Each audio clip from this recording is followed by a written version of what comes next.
May 11th, 2021, Tuesday of the 6th week of Easter. A reading from the Acts of the Apostles.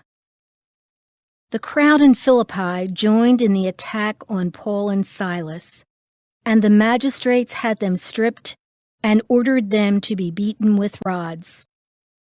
After inflicting many blows on them, they threw them into prison, and instructed the jailer to guard them securely. When he received these instructions, he put them in the innermost cell and secured their feet to a stake.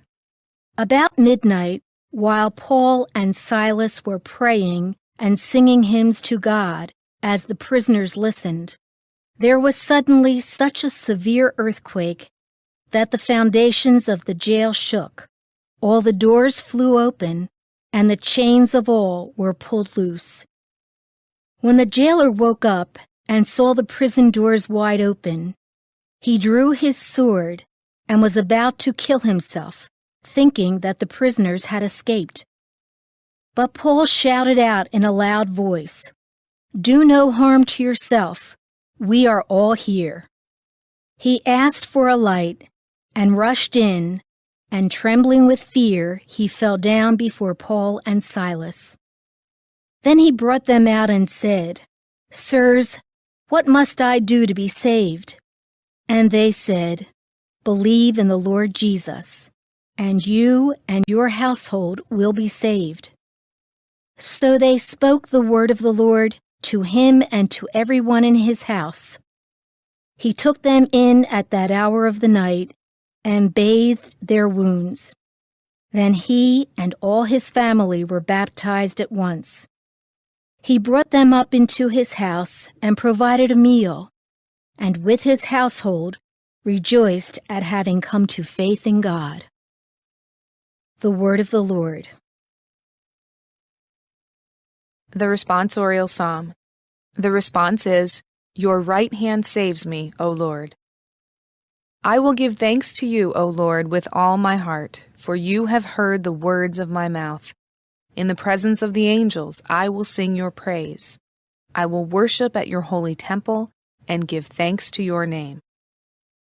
Your right hand saves me, O Lord. Because of your kindness and your truth, you have made great above all things your name and your promise.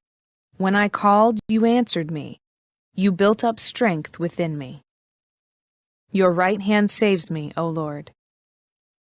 Your right hand saves me. The Lord will complete what he has done for me.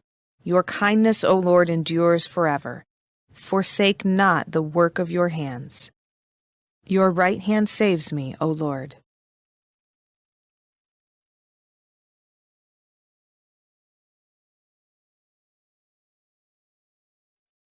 A reading from the Holy Gospel according to John. Jesus said to his disciples, "Now I am going to the one who sent me, and not one of you asks me, 'Where are you going?' But because I told you this, grief has filled your hearts. But I tell you the truth. It is better for you that I go. For if I do not go, the Advocate will not come to you. But if I go, I will send him to you. And when he comes, he will convict the world in regard to sin and righteousness and condemnation. Sin, because they do not believe in me. Righteousness, because I am going to the Father, and you will no longer see me. Condemnation, because the ruler of this world has been condemned." The Gospel of the Lord.